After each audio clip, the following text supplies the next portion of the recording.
الحمد لله رب العالمين الرحمن الرحيم مالك يوم الدين إياك نعبد وإياك نستعين اهدنا الصراط المستقيم صراط الذين أنعمت عليهم غير المغضوب عليهم ولا الضالين.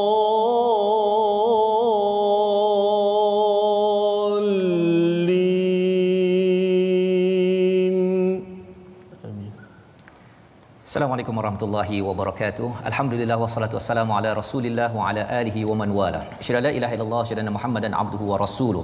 Allahumma salli ala sayidina Muhammad wa ala alihi wa sahbihi ajma'in. Selamat datang ke Malaysia Quran Hour pada hari ini bersama dengan tuan-tuan puan-puan yang dirahmati Allah sekalian. Kita bersyukur pada Allah Subhanahu Wa Taala untuk menyambut kemerdekaan. Untuk tahun yang ke-63 kita diberikan hidayah oleh Allah Subhanahu Wa Taala mendalami cahaya daripada Al-Quran untuk terus kita memberi semangat, untuk terus kita membarakan kemerdekaan ini menuju kepada Ilahi, menuju kepada Allah Subhanahu Wa Taala. Pada hari ini kita bersama dengan tetamu dan saya Fazrul Ismail sebagai hos pentadabur bagi Malaysia Quran Hour pada hari ini bersama dengan Dr. Ahmad Sanusi Azmi, pensyarah Fakulti Pengajian Al-Quran, dan juga yang kedua bersama dengan Ustaz Ahmad Tirmizi sebagai qari bagi Malaysia Quran Hour pada tahun ini. Sama-sama kita ingin melihat bagaimanakah kita ingin mengisi kemerdekaan dengan penuh pencerahan. Kita ingin pastikan bahawa negara ini terus merdeka dengan semangat daripada pencipta yang menjadikan kita selama hari ini. Mari sama-sama kita melihat kepada surah Ar-Rahman ayat 1 hingga 5. Pada surah 55 untuk sama-sama kita menghayati, sama-sama kita melihat apakah rahmat yang telah Allah berikan kepada kita selama ini, dan kita ingin sama-sama mengenal pasti, memohon Allah terus memberi rahmat ini hingga ke akhir hayat kita. Surah Ar-Rahman ayat 1 hingga 5. أعوذ بالله من الشيطان الرجيم بسم الله الرحمن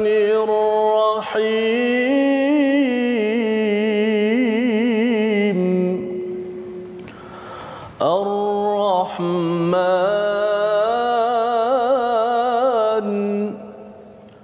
علم القرآن خلق الإنسان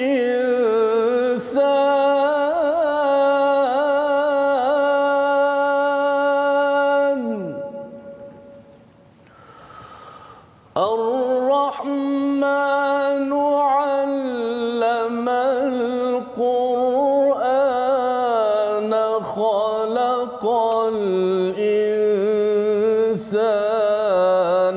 علمه البيان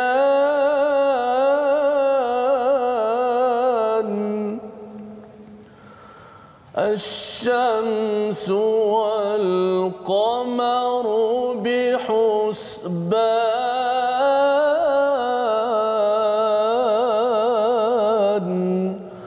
صدق الله العظيم.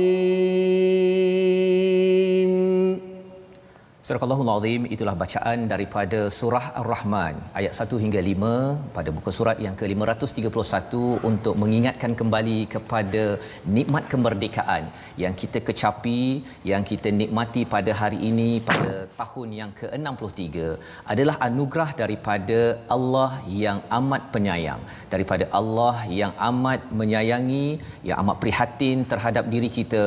Maka kitalah insan rakyat yang akan sentiasa prihatin untuk terus merdeka, mengisi isi merdeka ini dengan panduan daripada surah Ar-Rahman.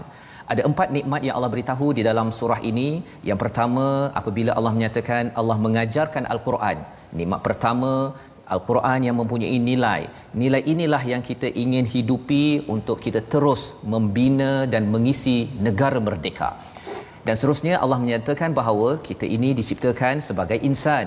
Khalaqal insan sebagai nikmat nombor 2, sebagai pengenalan, sebagai maklumat kepada kita bahawa kita ini di negara ini insan daripada Tuhan yang sama, daripada Tuhan yang Maha Penyayang.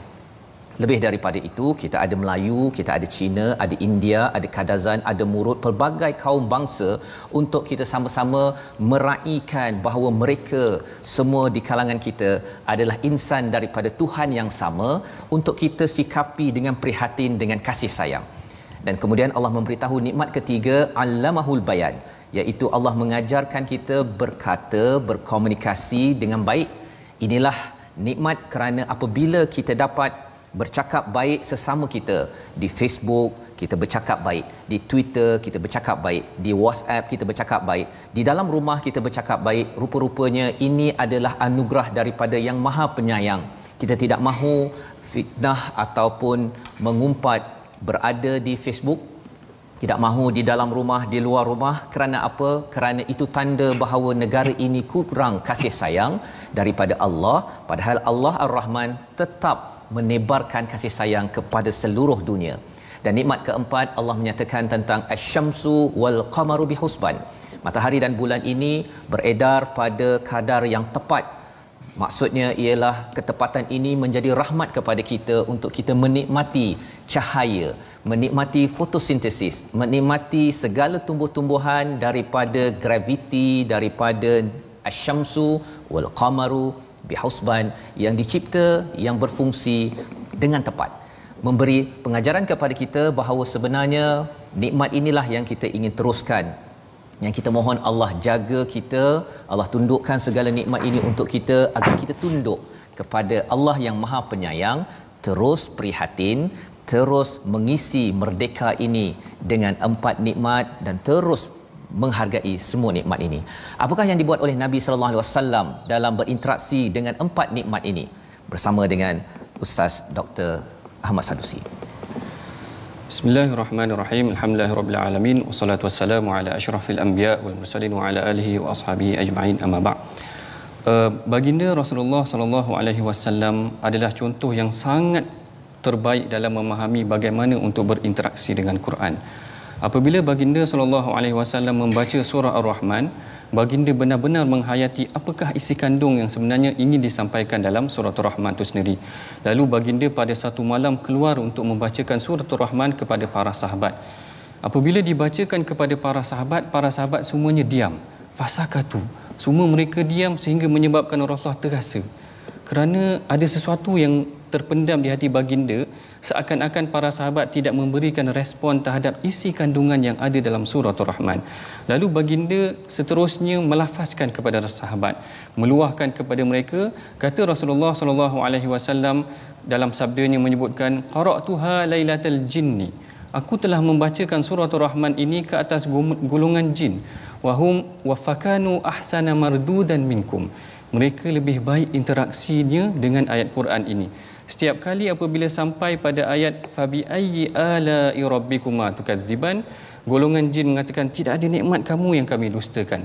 Seakan-akannya golongan jin lebih memahami dan menghayati apa yang ingin disampaikan dalam surah Ar-Rahman ini, menggambarkan luasnya nikmat Allah Ta'ala sehingga kan mereka tidak boleh nak nafikan.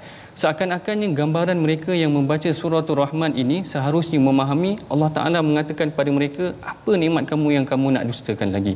Kerana kalau kita cuba buat perbandingan pada hari ini, cuba tuan-tuan semua bayangkan bagaimana sekiranya seorang pekerja, dia telah membersihkan lantai, dia telah siapkan fail, dia telah buat proposal kerja, lalu dipersembahkan seluruh kerja ni kepada bos dia, dia kata, apa lagi yang tak cukup bos? Apa lagi yang tak cukup? Tetapi apa yang berada dalam surah Ar-Rahman terbalik. Allah Ta'ala tanya pada kita, nikmat apa lagi yang tak cukup? Cuba tuan-tuan bayangkan, maknanya gambaran inilah gambaran bagaimana Allah Ta'ala membentangkan seluruh nikmat dia kepada manusia.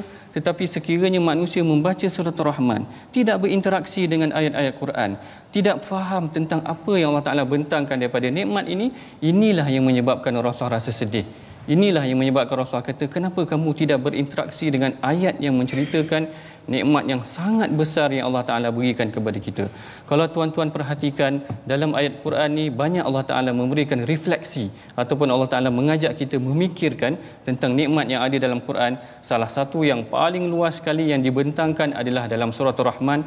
Sebab itulah apabila baginda Nabi SAW, apabila baginda membacakan ayat ini kepada para sahabat, baginda berkehendakkan supaya kita semua faham tentang apa yang ingin disampaikan, bahawa nikmat Allah Ta'ala sangat luas. Andai sekiranya satu nikmat sahaja telah ditarik daripada kita, kita bimbang, kita tidak dapat membalasnya ataupun tidak dapat diganti dengan sesuatu yang lebih baik. Beginilah yang diajarkan oleh Rasulullah, bagaimana untuk kita memahami ayat Quran dan bagaimana untuk kita menyelami apa yang dimaksudkan ataupun apa yang disampaikan di dalam surah Ar-Rahman ini sendiri. Inilah yang kita belajar daripada surah Ar-Rahman ayat 1 hingga 5 dalam bagaimana Nabi berinteraksi, sahabat berinteraksi dengan 5 ayat ini, iaitu apabila Nabi menyatakan bahawa sebenarnya di dalam kehidupan kita ini perlu kita sentiasa dekat dengan yang Maha Penyayang. Kita selalu memberi respon terhadap bahawa pelbagai nikmat yang ada di dalam Al-Quran, dan dalam surah Ar-Rahman inilah Allah menyatakan 31 kali fabi ayyi ala'i rabbikuma tukadziban, atas nikmat mana yang kecil daripada Tuhanmu yang kamu berdua dustakan. Kerana nikmat yang kecil itulah yang kita perlu bina seni itu dalam setiap individu rakyat Malaysia, dalam setiap individu untuk merdeka mempunyai seni untuk melihat nikmat-nikmat yang kecil, apatah lagi bercakap tentang nikmat yang besar. Daripada interaksi bersama dengan Ar-Rahman, kita ingin menjadi hamba Ar-Rahman yang mengisi kemerdekaan pada tahun-tahun yang seterusnya. Ada satu surah yang menerangkan tentang hamba Ar-Rahman. Ia disampaikan dalam surah Al-Furqan, surah yang ke-25. Pada halaman 365, saya menjemput pada tuan-tuan yang berada di depan kaca TV, di Facebook, untuk sama-sama kita melihat kepada halaman 365, bermula ayat 63 hingga ayat ke-77. Kita mulakan dahulu dengan bacaan ayat surah Al-Furqan ayat 63 hingga 67 ini, untuk sama-sama kita melihat 5 ciri pertama daripada 12 ciri ibadur Rahman, hamba Ar-Rahman yang sentiasa dekat, prihatin dengan kasih sayang daripada Allah SWT. Surah Ar-Rahman ataupun surah Al-Furqan ayat 63 hingga 67.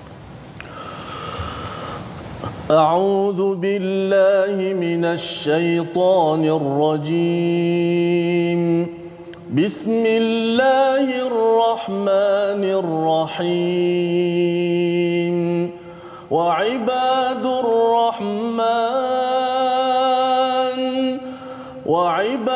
الرحمن الذين يمشون على الأرض هونا وإذا خاطبهم الجاهلون قالوا سلاما والذين يبيتون لربهم سجدا وقياما والذين يقولون ربنا اصرف عنا عذاب جهنم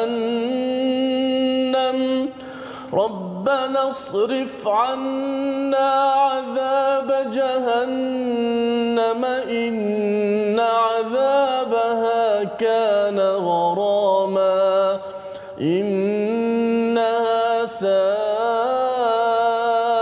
مستقرا ومقاما والذين إذا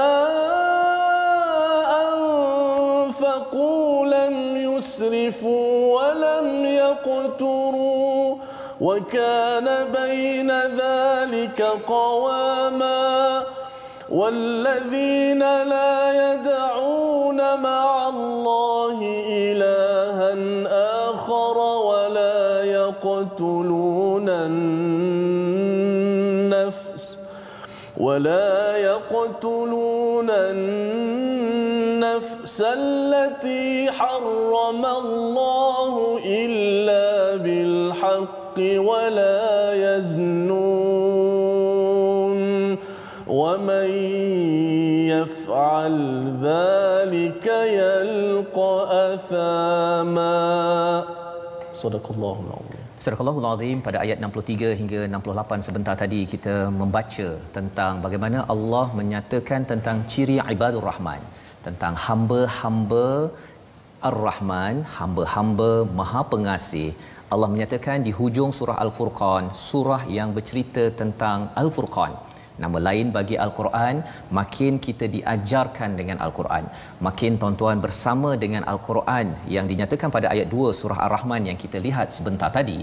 Rupa-rupanya Allah menyatakan kesan daripada makin kita mendapat hidayah, bayinah dan juga fungsi ketiga Al-Quran, kita mendapat Al-Furqan daripada Allah Subhanahu Wa Taala.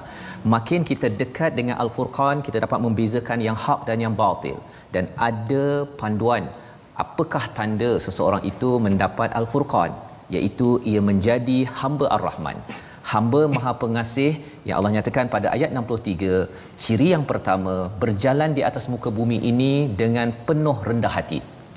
Dalam kehidupan sentiasa rendah diri, dalam kehidupan walaupun boleh berjalan tetapi masih lagi tidak memandang enteng kepada orang lain. Dalam berjalan di atas muka bumi ini, berfungsi sebagai seorang pemimpin, sebagai seorang pengikut, tetap dengan rendah hati, kerana apa sahaja kejayaan kita berjalan, bergerak sebenarnya adalah dengan izin daripada Ar-Rahman. Allah memberi highlight dalam ibadur Rahman. Perkataan ibad di situ menandakan bahawa saya kena sedar diri saya sebagai seorang hamba. Sebagai seorang hamba yang kena Ar-Rahman itu amat sempurna, tetapi jiwa saya ini, diri saya ini adalah tidak sempurna. Saya ada banyak masalah, saya ada banyak kekurangan. Walau banyak macam mana pun harta saya, banyak mana pun kuasa yang saya ada, banyak mana pengalaman saya, banyak mana ilmu saya, sebenarnya ya Allah, aku ini adalah hamba-Mu ya Allah, dan orang di sekitarku pun adalah hamba yang penuh dengan cabaran masalah, kerana yang sempurna hanya-Mu ya Allah. Inilah kefahaman daripada interaksi bersama Al-Furqan. Sehingga kan kita melihat kelemahan di orang lain adalah kelemahan diri. Kelemahan diri adalah sesuatu yang kita doa pada Allah Subhanahu Wa Taala, ya Allah ya Rahman, tolong pandu hati ini untuk merendah diri. Dan apabila berinteraksi dengan orang yang bercakap dengan jahilun, yang mungkin tidak seperti mana yang kita harapkan, mungkin orang itu tidak menggunakan fakta yang betul, mungkin tidak menggunakan perasaan yang betul, dia mengecam, menghina, mengherdik, menyindir, memalukan kita. Ciri yang kedua bagi ibadur Rahman adalah qalu salama, iaitu membalas dengan kesejahteraan, cuba mengawal diri untuk terus membalas dengan senyuman, dengan segala kesejahteraan. Dan ini adalah mencabar kecuali apabila kita ingat, ya Allah ya Rahman, selama ini Engkau terus memberi nikmat kepada kami, untuk terus membalas, Engkau terus memberi kepada diri ini, walaupun kadang-kadang jahil tentang-Mu, tetap Engkau berikan rahmat daripada Ar-Rahman. Itulah ciri yang kedua. Diikuti ciri yang ketiga pada ayat 64, iaitu mereka yang mendirikan solat malam, yang sentiasa ingin membetulkan diri, mengaku bahawa diri ini penuh dengan kelemahan, ada banyak projek, banyak perkara yang perlu dibuat pada siang hari, tetapi ya Allah, kekuatan diri ini adalah apabila aku dekat denganmu, selalu menghadap, sujud dan juga berdiri mengadu pada Allah Subhanahu Wa Taala, memohon pertolongan.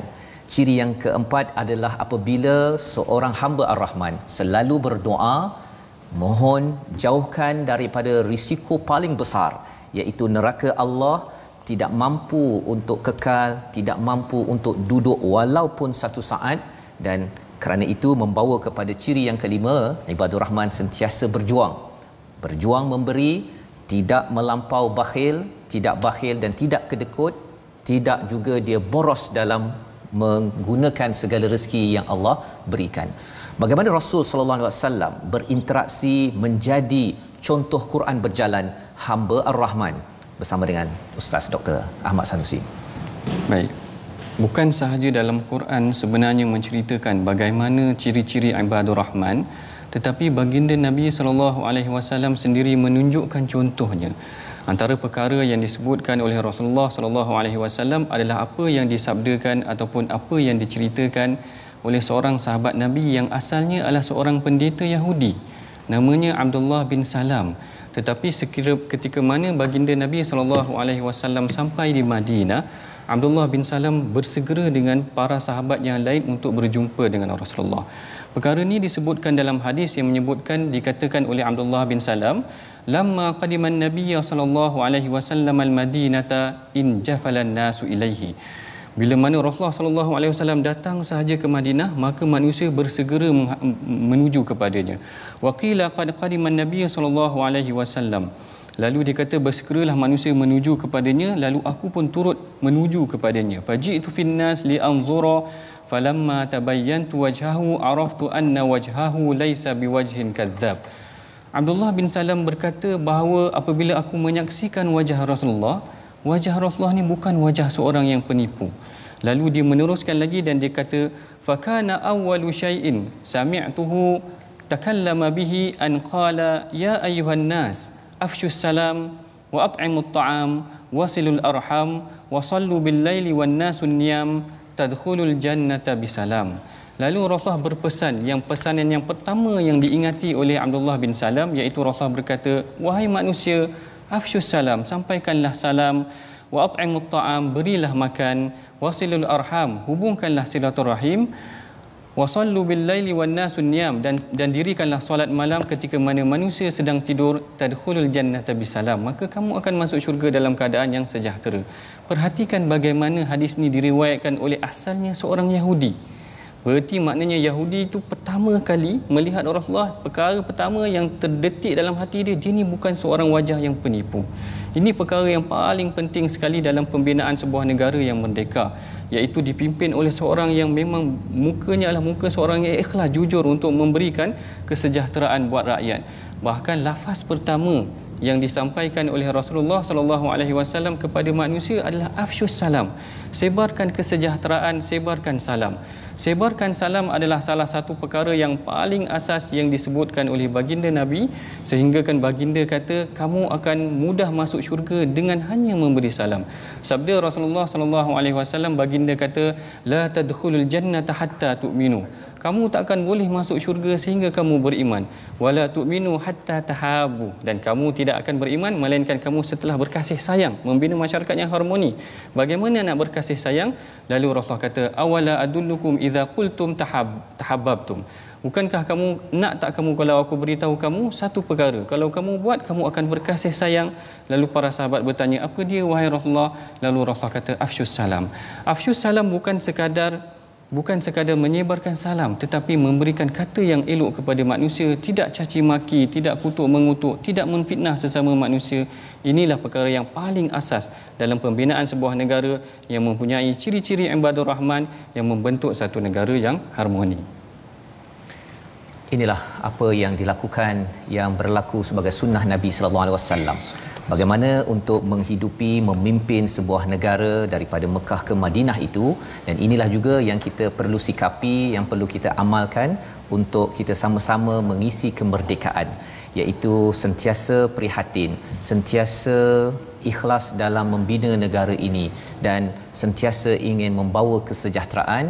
Dan inilah resolusi yang kita boleh ambil sebagai panduan kita pada 5 perkara seperti mana yang kita dapat saksikan, iaitu daripada tawaduk, berbudi bahasa, mendirikan solat malam, takut neraka, dan sederhana, ya, membelanjakan harta, berjuang untuk memastikan bahawa diri, keluarga, negeri dan negara ini terus merdeka dengan panduan daripada surah Al-Furqan ayat 63 hingga ayat 67. Dan insya-Allah kita ada paparan khas daripada Chennai, India.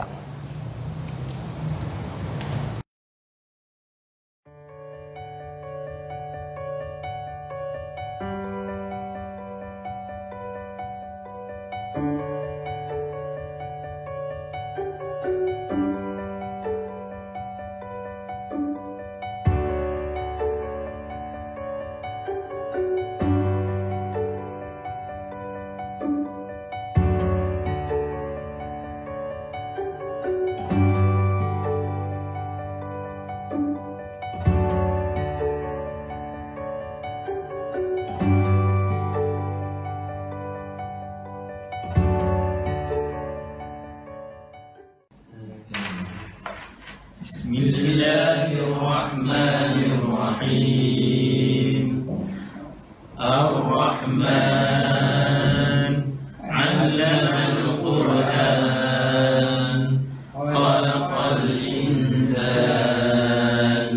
'allamahul bayan asy-syamsu wal qamaru bihusban wan najmu wasy-syajaru yasjudan was-samaa'a rafa'aha wa wada'al mizan alla taghaw fil mizan wa aqimus wazna bil qisti wa la tukhsirul mizan wal arda wada'aha lil anam fiha fakihatun. Begitulah paparan yang istimewa menyambut kemerdekaan dengan surah Ar-Rahman dan juga diikuti dengan surah Al-Furqan daripada rakan-rakan senegara kita yang berada di Chennai, India, berada di Azerbaijan, yang berada di UAE, Dubai, di Doha, Qatar dan juga daripada Nigeria. Dan ini adalah kesepakatan kita, kesepaduan kita, Malaysia prihatin, seluruh dunia bersama dengan Al-Quran. Kita berehat sebentar, kembali dalam Malaysia Quran Hour.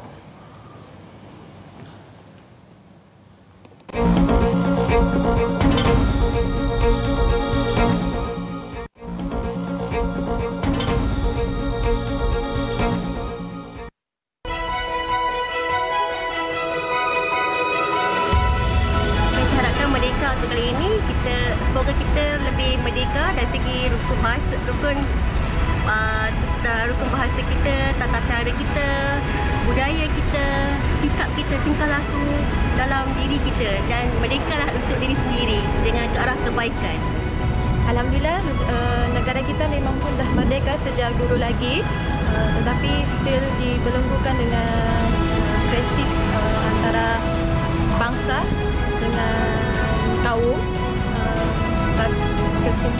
Kesimpulannya perlulah menghormati, mesti menghormati antara satu sama lain. Untuk pada kemerdekaan kali ini, kita harapkan maintain SOP dengan sambutan kemeriahan kemerdekaan pun, tapi keep maintain SOP, jaga jarak. Kita nak kurangkan jumlah COVID-19 dan break the chain.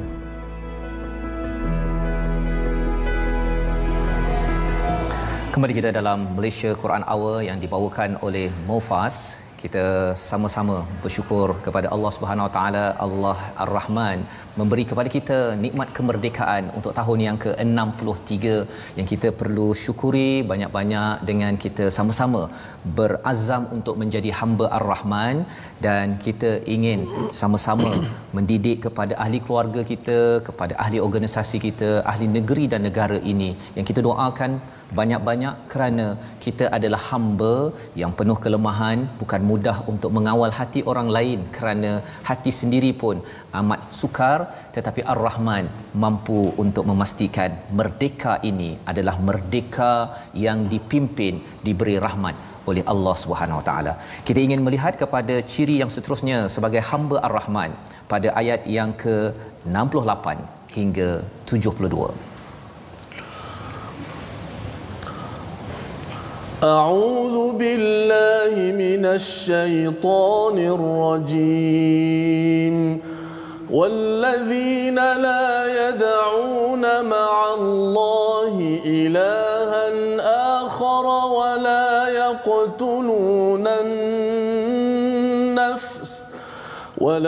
يقتلون النفس التي حرم الله إلا بالحق ولا يزنون ومن يفعل ذلك يلقى أثاما يضاعف له العذاب يوم القيامة ويخلد فيه مهانا إلا من تاب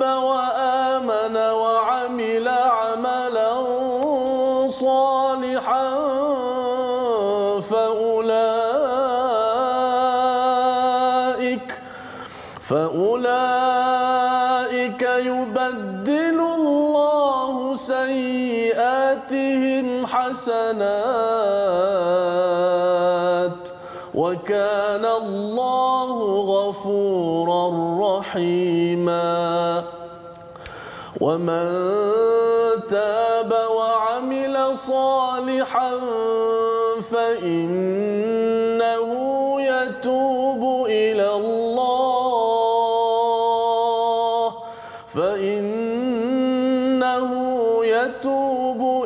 الله متابا والذين لا يشهدون الزور وإذا مروا باللغو مروا كراما صدق الله العظيم. Surah Allahul Azim. Allah menyayangi negara ini, Allah menyayangi dunia ini dengan memberi panduan yang ke-6 hingga yang ke-10 dalam ayat 68 hingga ayat 72 yang kita baca sebentar tadi. Dalam ayat yang ke-68 ini Allah menegaskan kepada rakyat Malaysia, kepada semua di dunia ini agar bertauhid, memohon, berdoa kepada Allah Subhanahu Wa Taala pada setiap masa. Allah menggunakan perkataan ini, Allah menyatakan penegasan jangan berdoa bersama Allah selain daripada Allah sahaja. Maksudnya fokus minta bantuan, kebergantungan hanya pada Allah, kerana tidak akan kecewa bergantung kepada Allah, bergantung kepada sesama manusia. Walaupun kita memang sama pasangan ataupun di dalam ahli organisasi, bila kita bergantung kepada manusia itu melampau daripada Allah Subhanahu Wa Taala ataupun sama tahap dengan Allah Subhanahu Wa Taala, kita pasti kecewa dan dikecewakan dan kita akan hilang merdeka. Tetapi apabila kita bergantung kepada Allah yang satu, kita tidak akan terlibat dengan sistem yang membunuh walau satu nyawa, dengan sistem perundangan, dengan kita sentiasa peka kepada nasib setiap insan. Dan inilah ciri yang ke-7, diikuti ciri yang ke-8, menjaga maruah bagi setiap insan, wala yaznun, tidak berzina. Dan Allah menyatakan perkara ini penting dalam satu ayat, pada ayat 68, kerana bila makin dekat dengan Allah, makin menjaga manusia, makin menjaga setiap maruah yang ada. Inilah kemerdekaan yang kita dambakan sebagaimana telah disampaikan, diamalkan pada zaman Nabi, diikuti pada ayat yang ke-69. Allah memberi peringatan tentang balasan, dan jika seseorang itu tersilap dalam hidupnya, pernah bergantung kepada sesama manusia lebih daripada Allah, maka Allah menyatakan mestilah bertaubat, beramal, buat baik sebaik mungkin dalam mengisi kemerdekaan ini untuk mendapat keampunan, mendapatkan kasih sayang, sebagaimana dalam ayat yang ke-70 diulang kembali pada ayat 71, bertaubatlah, beramal baiklah, baiki apa sahaja pada setiap individu, maka insya-Allah Allah akan kembali dan mengembalikan kemerdekaan yang kadang-kadang hilang dalam individu ataupun keluarga. Dan pada ayat 72, ciri yang ke-10, tidak bersumpah dan tidak meninggalkan, tidak bersumpah palsu dan meninggalkan perkara yang tidak bermanfaat. Inilah yang dilaksanakan oleh Rasul sallallahu alaihi wasallam, bagaimana Nabi baginda bersama dengan sahabat membina negara yang merdeka 1400 tahun yang lepas. Mari sama-sama kita dengar bagaimana implementasinya bersama dengan Dr. Ahmad Sanusi. Baik, sekiranya kita telah mempelajari hadis berkenaan tentang hadis yang tadi. Hadis yang pertama, baginda menyebutkan tentang syarat pertama dalam pembinaan satu institusi kemasyarakatan yang baik adalah dengan memberikan salam ataupun menyebarkan kebaikan kepada manusia. Manakala perkara yang kedua yang digambarkan ataupun yang diajarkan oleh baginda Nabi adalah wa'at'imut ta'am, iaitu memberikan makan. Ini adalah prinsip yang kedua yang sangat cantik, yang tidak disedari barangkali oleh ramai orang, bagaimana baginda bukan saja menyebarkan kesejahteraan, bahkan melatih para sahabat agar mereka menyumbangkan juga, bahkan mempraktikkan secara praktikal. Bagaimana nak mempraktikkan secara praktikal? Maka Rasulullah ajarkan kepada mereka supaya berikan makanan kepada mereka siapa sahaja, terutamanya pada mereka yang susah. Dalam perkara ini baginda gambarkan bahawa orang yang memberi makan ini adalah salah satu daripada ciri-ciri ahli syurga. Yang ni yang sukar untuk kita dapati, dan kita kadang-kadang tak sedar bahawa beri makan adalah salah satu daripada ciri-ciri ahli syurga. Yang ni yang Allah Taala sebutkan dalam Quran, wa yut'imuna at-ta'ama ala hubbihi miskinan wa yatiman wa asira. Mereka memberi makan kepada orang yang susah, orang yatim dan orang-orang yang miskin ni tadi. Jadi kat sini Allah Taala gambarkan, kalaulah nak jadi ahli syurga, nak bentuk sebuah masyarakat yang baik, mereka mestilah saling beri makan. Kemudian dalam hadis Nabi juga ada disebutkan oleh seorang sahabat yang bernama Sayyidina Hani. Sayyidina Hani pernah bertanya kepada Rasulullah, dia kata kepada Rasulullah, "Ya Rasulullah, ayyu syai'in yujibul jannah?" Wahai Rasulullah, apakah amalan yang aku amalkan ini boleh mewajibkan aku untuk masuk syurga? Lalu Rasulullah bagi dia dua perkara sahaja. Yang ni yang menariknya.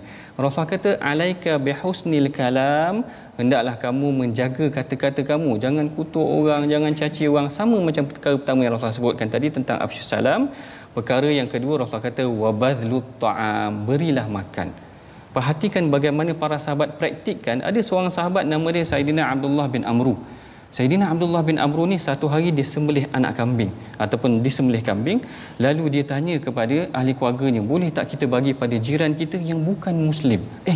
Perhatikan, maknanya orang terbayang bahawa orang Islam ni agaknya orang ni keras sahaja ke sesama non muslim? Tidak. Para sahabat adalah orang yang sangat lapang.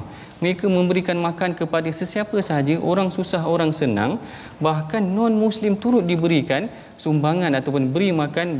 Alangkah cantiknya bagaimana Rasul bentuk sebuah komuniti yang harmoni. Maknanya bukan sahaja beri makan kepada orang yang miskin, orang muslim sahaja, tetapi non-muslim juga. Bahkan ini satu lagi perkara yang menarik yang disebutkan oleh Al-Imam Khattabi. Al-Imam Khattabi kata, perhatikan bagaimana Rasul huraikan perkara ini. Tak ada siapa sangka bagi makan adalah salah satu ciri-ciri ahli syurga, bahkan mewajibkan seseorang tu boleh masuk syurga. Jadi tuan-tuan yang dirahmati Allah, tengok kalaulah ada di kalangan kita waktu PKP ni macam-macam orang menghadapi ujian. Ada di kalangan mereka yang kehilangan kerja, ada yang tak mampu untuk mendapatkan sumber makanan, ada yang tak dapat sumber topeng dan sebagainya. Kitalah yang seharusnya memainkan peranan, mengaplikasikan apa yang telah diajarkan oleh baginda Nabi dalam Quran dan dalam hadis. Dalam Quran seperti mana yang Ustaz Fazrul sebutkan tadi, 13 ciri ibadah Rahman. Dalam hadis bagaimana Rasulullah susun satu persatu tentang pembinaan sebuah negara yang harmoni sesuai dengan pembangunan negara ini, negara merdeka yang sejahtera. InsyaAllah ciri yang pertama tadi adalah memberikan salam, memberikan kesejahteraan kepada manusia. Yang kedua, beri makan pada orang. Tak susah tuan-tuan, insyaAllah. Itulah panduan daripada Nabi Muhammad sallallahu alaihi wasallam, mengisi kemerdekaan, mengusahakan kemerdekaan dengan izin Allah daripada bumi Mekah ke Madinah, kembali kepada bumi Mekah, mengisi dengan 4 perkara yang dibahaskan sebentar tadi. Dan kita melihat kepada sambungan surah Al-Furqan untuk sama-sama kita melihat ciri yang ke-11 dan yang ke-12 ibadur rahman yang diamalkan oleh Nabi, yang diamalkan oleh sahabat, yang akan diamalkan oleh kita rakyat Malaysia seluruh dunia, mengisi kemerdekaan agar merdeka kita ini adalah bebas daripada kehambaan sesama manusia kepada kehambaan kepada Allah Subhanahu Wa Taala. Kita melihat kepada surah Al-Furqan ayat 73 hingga 77.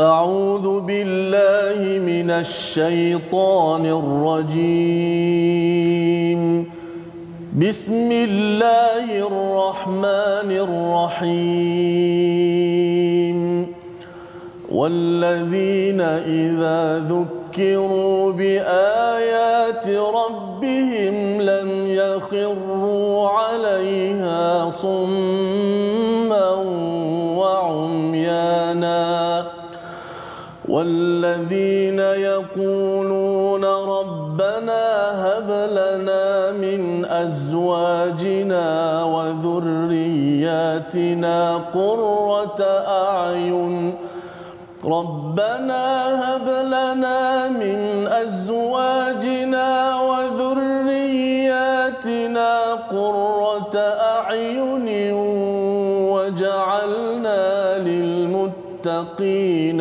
إماما أولئك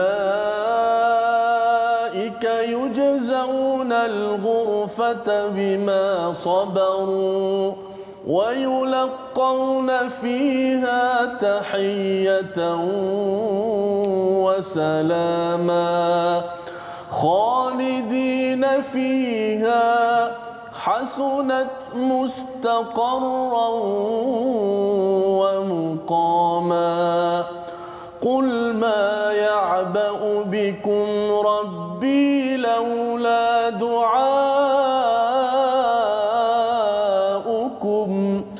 فقد كذبتم فسوف يكون لزاما صدق الله العظيم. Surah Al-Allahul Azim pada ayat 73 dan 74 Allah menyambung ciri yang ke-11 dan ciri yang ke-12. Ciri yang ke-12 itu apabila Allah menyatakan tentang menyelami ayat-ayat Allah, mengingat kepada Allah, kehebatan Allah dan berinteraksi dengan ayat-ayat Allah. Lam yakhirru 'alaiha summan wa umyana, bukan buat-buat pekak, bukan buat-buat tidak nampak, tetapi sentiasa berinteraksi dengan ayat-ayat kebesaran Allah.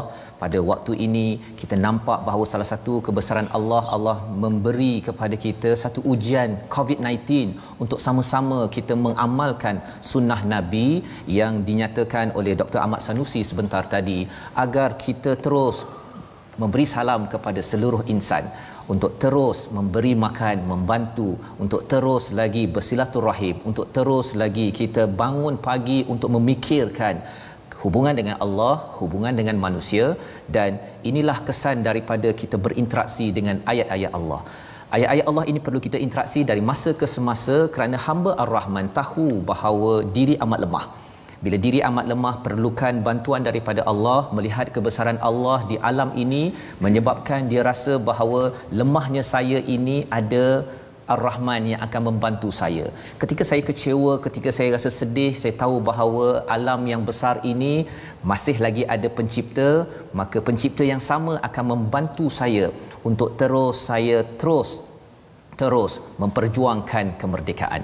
Dan yang pastinya ciri yang ke-12, seorang ibadur rahman, hamba-hamba ar-Rahman, hamba-hamba yang pengasih, hamba yang amat prihatin dalam kehidupan harian ini, berdoa kepada Allah Subhanahu Wa Taala. Doanya, wahai Tuhan kami, kurniakanlah kepada kami pasangan dan zuriat yang menjadi penyejuk mata, menjadi pemimpin bagi orang yang bertakwa.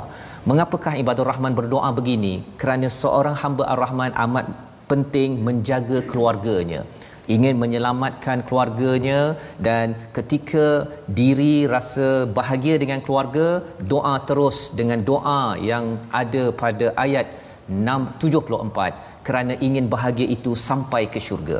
Jika pada waktu itu dia panas, ketika itu dia rasa marah, ketika itu dia rasa bahawa jiwanya mendidih, beliau berdoa dengan doa yang sama, kerana dia bergantung kepada Rabbana, ya Allah, kurniakanlah pasangan dan zuriat menyejuk mata, kerana aku tidak mampu untuk menyejukkan hatta pada hatiku, apatah lagi menyejukkan ahli keluargaku. Tetapi dengan bantuanmu ya Allah Ar-Rahman, inilah hadiah besar yang kami dambakan daripadamu. Inilah ciri yang ke-12, membina negeri dan negara ini untuk terus prihatin dengan ciri ibadur rahman. Yang Allah beritahu ada satu negeri yang merdeka 100%. Namanya adalah, apabila Allah memberi gambaran, ganjaran ghurfah, satu bilik, satu tempat yang istimewa di syurga, itu merdeka sebenar-benarnya. Kita isikan kemerdekaan di negara ini agar kita terus merdeka di sana. Tetapi kalau ia tidak diisi, negara ini tidak diisi dengan ibadur rahman, khawatir di sini kita bertelagah dan panas pada setiap masa, dan sampai di akhirat nanti Allah menyatakan pada ayat 66 bahawa neraka Jahannam itu adalah tempat yang penuh belenggu, tidak merdeka, itu adalah tempat seburuk-buruknya. Bagaimana Nabi melihat, mensikapi kepada perkara ini bersama dengan Dr. Ahmad Sanusi? Baik, sekiranya kita perhatikan pada hadis yang pertama tadi, bagaimana Rasulullah menyebutkan dua ciri awal dalam pembinaan sebuah negara yang harmoni adalah memberi salam dan memberi makan. Lalu Rasulullah datangkan dua ciri yang kedua, iaitu dalam pembinaan institusi kekeluargaan pula, iaitu Rasulullah menyebutkan, dia kata wasilul arham, iaitu hubungkan silaturahim, wa qumu bil-laili wan-nasu niyam, dan bangunlah malam ketika mana manusia sedang tidur.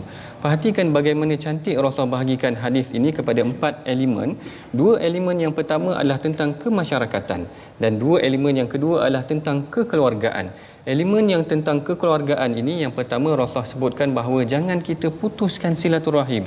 Wasilul arham, hubungkan silaturahim. Bahkan dalam sebuah hadis yang diriwayatkan oleh sahabat nama dia Jubair bin Mut'im, dia ada menyebutkan, dia kata Rasulullah sallallahu alaihi wasallam pernah bersabda, la yadkhulul jannata qati'ur rahmi. Orang yang memutuskan silaturahim ni tak boleh masuk syurga. Tadi kalau Rasul kata orang yang bagi makan wajib dapat syurga, orang yang putuskan silaturahim tak boleh masuk syurga. Yang terakhir sekali yang Rasul sebutkan adalah berkenaan tentang qiyamul lail. Ini yang sangat cantik yang saya suka dengan hadis Rasulullah. Rasulullah bila mana dalam pembangunan institusi kemasyarakatan dan kekeluargaan, Rasulullah akan kaitkan juga dengan pembinaan jati diri peribadi. Maknanya macam mana nak bentuk sebuah keluarga yang harmoni, masyarakat yang harmoni, mesti ada satu individu yang cukup kuat dia punya jati diri, iaitu dia bangun malam. Sebab itulah Rasulullah sallallahu alaihi wasallam pernah berpesan kepada Abdullah bin Umar. Abdullah bin Umar ni tuan-tuan, kalau tuan-tuan baca sirah dia, dia adalah seorang yang sangat zuhud ataupun sangat wara' ataupun sangat baik. Tetapi Rasulullah pernah tegur dia. Rasulullah kata pada dia, Rasulullah kana Abdullah, Rasulullah pesan pada Hafsah kakak Abdullah bin Umar, dia kata kana Abdullahi rajulun salih. Sesungguhnya Abdullah bin Umar ni adalah lelaki yang sangat soleh, in qamal lail, sekiranya dia bangun malam. Sejak dengar hadis tu, Abdullah bin Umar tak pernah tinggal qiyamul lail. Kerana qiyamul lail ni adalah satu proses pembinaan jati diri. Apabila setiap individu muslim mempunyai jati diri yang kukuh, dia akan membentuk satu kekeluargaan yang harmoni. Bila keluarga dah kukuh, dia akan membentuk satu masyarakat yang kukuh. Inilah teori yang baginda asaskan dalam pembentukan sebuah masyarakat berdasarkan hadis Nabi.